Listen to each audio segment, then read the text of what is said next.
Arcticus. The 4 agents in this system are the Crit Satia Yuga, tilde 4 units, Trita Yuga, tilde 3, Gabara Yuga, tilde 2, and Kali Yuga, tilde 1, the whole tenfold period making up one Beta Yuga. The Krita Yuga corresponds to the Golden Age, the Kali Yuga to the current period of time.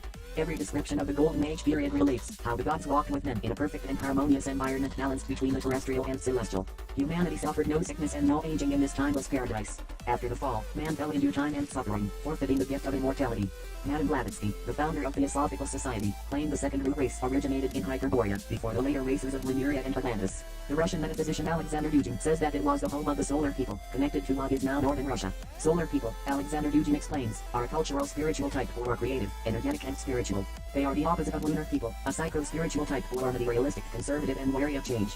The ancient Greeks had a legend of Hyperborea, a land of perpetual sun beyond the north wind. Hecataeus, tilde circa 500 BC, says that the holy place of the Hyperboreans, which was built after the pattern of the spheres, lay in the regions beyond the land of the Celts on an island in the ocean. According to popular accounts, the god Apollo's temple at Delphi was founded by individuals from Hyperborea. The Greek lyric poet Hecataeus, approximately 600 BC, sang of the actual mystical journey of Apollo to the land of the Hyperboreans. O King Apollo, son of great Zeus, whom my father did furnish forth at thy birth with golden headband and lyre shell, and giving thee moreover a swan-drawn chariot to drive, would have thee go to Delphi ellipsis points, but nevertheless, once mounted, thou badest thy swans fly to the land of the Hyperboreans. The wearing of a star embroidered robe by the king and ruler of the world Dash the heavenly sphere serving, as a symbol of the earthly one Dash is a custom that can be traced to the Hyperboreans. Embroidered in gold on blue silk were the figures of the sun, moon and stars. Such robes were worn by the kings of ancient Rome and Julius Caesar, as well as Augustus and the Roman emperors. Earthenware statuettes found in a grave in Yugoslavia show the Hyperborean Apollo in a chariot drawn by swans. The god wears, on his neck and breast, yellow figures of the sun and stars. On his head is a wraith crown with a headband that has a zigzag pattern. His robe, which reaches to the ground, is dark blue with yellow designs. Collapse of Hyperborea. One of the most popular theories for the collapse of Hyperborea was a physical inclination, catastrophe, of the Earth's axis. Man's transgression of divine law caused a shift in the metaphysical balance, the effect of which was catastrophic on the Earth plane. Giulia Zebola, the noted Italian metaphysician, explains that at this point the first cycle of history closed, and that of the second, the Atlantean, began. The memory of this Arctic sea is the patrimony of the traditions of many people, in the form either of real geographic illusions, or of symbols of its function and original significance, often transferred to a superhistorical significance, or else applied to other centers that may be considered as copies of the original one ellipsis points. Above all, one will notice the interplay of the Arctic theme with the Atlantic theme ellipsis points. It is known that the astrophysical phenomenon of the inclination of the Earth's axis causes a change of climate from one epoch to another. Moreover, as tradition tells, this inclination took place at a given moment, and in fact through the alignment of a physical and a metaphysical fact, as if a disorder in nature were reflecting a certain situation of a spiritual order ellipsis points. At any rate, it was only at a certain moment that ice and eternal night descended on the polar region. Then, with the enforced emigration from that seat, the first cycle closed and the second opened, initiating the second great era, the Atlantean cycle. The memory of the Golden Age, although rendered in an archetypal or mythological form, serves a superhistorical purpose. This is why the remembrance of the ancient civilization of Atlantis is sometimes enmeshed with that of Hyperborea. We cannot expect to prove the physical existence of these civilizations. All myths are known to have a historical basis. Transmitted primarily by oral tradition, they are wrapped in a catchy and simple tale that ensures their survival and transmittal down through the ages. Myth serves an extremely vital function and a recollection of our beginnings, a knowledge of where we are heading and what we are supposed to do. It is only now in the Kali Yuga that we have disconnected from tradition, losing the ability to correctly interpret and understand myths with historical kernels of truth. Hyperborea revived. The legend of Hyperborea revived during the 18th and 19th centuries when a flurry of books were published dealing with the idea that civilization had first appeared not in the Middle East, but somewhere else. The popular theory of the day postulated that the so-called Aryans, were superior and more intelligent than Semites, till the Middle East peoples. Therefore, logically, civilization could not have originated in the Middle East and Hebrew was probably not the first language.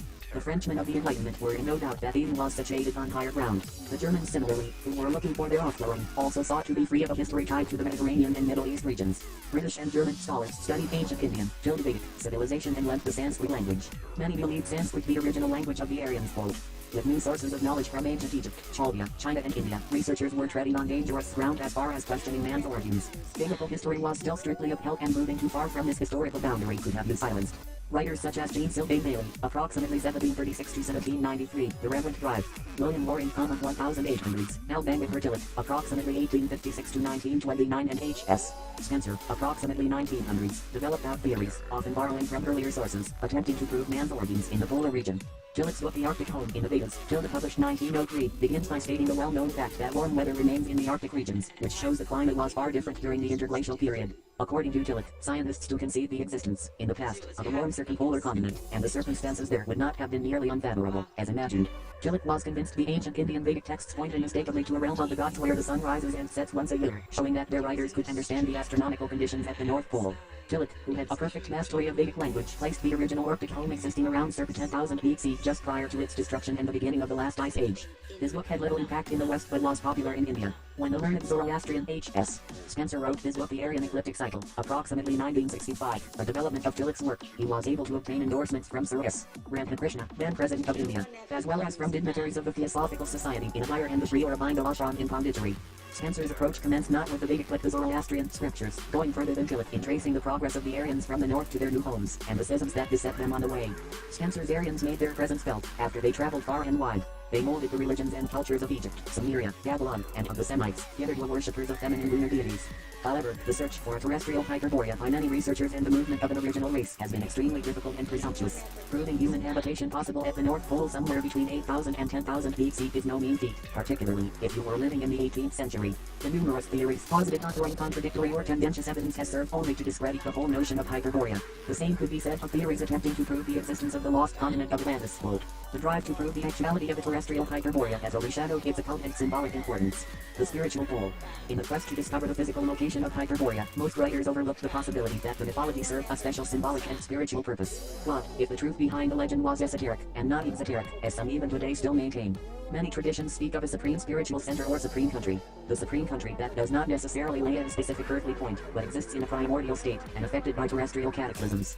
The supreme country, commonly regarded as polar in orientation, symbolically is always represented as being at the axis of the world and edge, and in most cases is referred to as a sacred mountain. Rene Boonen in his book The Fin of the World says, almost every tradition has its name for this mountain, such as the Hindu Vero, the Persian Alborz, and the Mount Selvat of Western Grail legend. There is also the Arab mountain Cat and the Greek Olympus, which has in many ways the same significance. This consists of a region that, like the terrestrial paradise, has become inaccessible to ordinary humanity, and that is beyond the reach of those cataclysms which upset the human world at the end of certain cyclic periods. This region is the authentic supreme country which, according to certain Vedic and Avestan texts, was originally sited towards the North Pole, even in the literal sense of the word. Although it may change its localization according to the different phases of human history, it still remains polar in a symbolic sense, because essentially it represents the fixed axis around which everything revolves. The Vedic texts say the supreme country is known as Paradisha, also called the heart of the world. It is the word from which the Chaldeans formed parts, and Westerners paradise. There is notably another name for it, probably even older than Paradisha. This name is Tula, called by the Greeks Thule.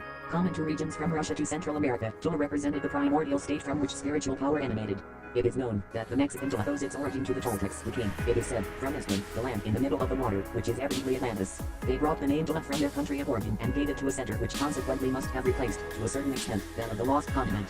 On the other hand, the Atlantean Tula must be distinguished from the Hyperborean Tula, which latter represents the first and supreme center ellipsis points. In this case Tula representing a center of spiritual authority, and does not remain fixed in a geographical location.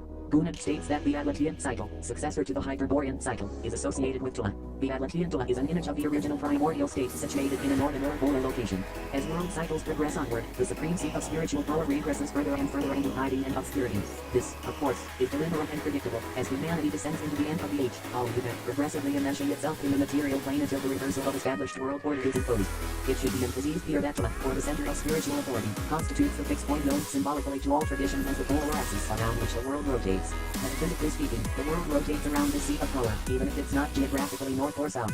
In the Buddhist tradition, Chakravarti literally means he who makes the wheel turn, which is to say the one who, being at the center of all things, directs all movement without himself participating, or boys, to use Aristotle's words, the unmoving mover. The turning of the world, the pole and axis, combine to depict a wheel in the Celtic, Chaldean and Hindu traditions. Such is the true significance of this swastika, seen worldwide from the Far East to the Far West, which is intrinsically the sign of the pole. The pole and mystical enlightenment. It is in medieval Iran that we find extant literature on the spiritual pole and the experience of mystical ascension. The Iranian Sufis, drawing not only on Islam but on the Mazdian, Manichaean, Hermetic, Gnostic and Platonic traditions, blended a sacred knowledge said to be scientific, mystical and philosophically practical.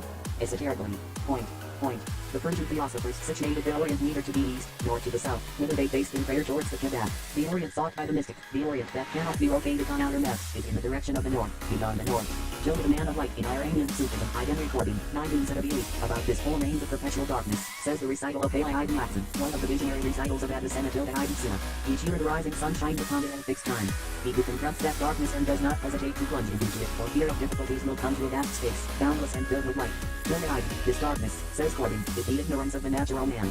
To pass through it is a terrifying and painful experience, for it ruins and destroys all the patencies and norms on which the natural man lived and depended ellipsis point still hiding. But it must be faced consciously before one can acquire the saving gnosis of the light beyond. The darkness around the pole, annually pierced by the sun's rays, is at once terrestrial and symbolic. On the one hand, this is the situation at the North Pole, where there are 6 months of night and 6 of day. It is characteristic of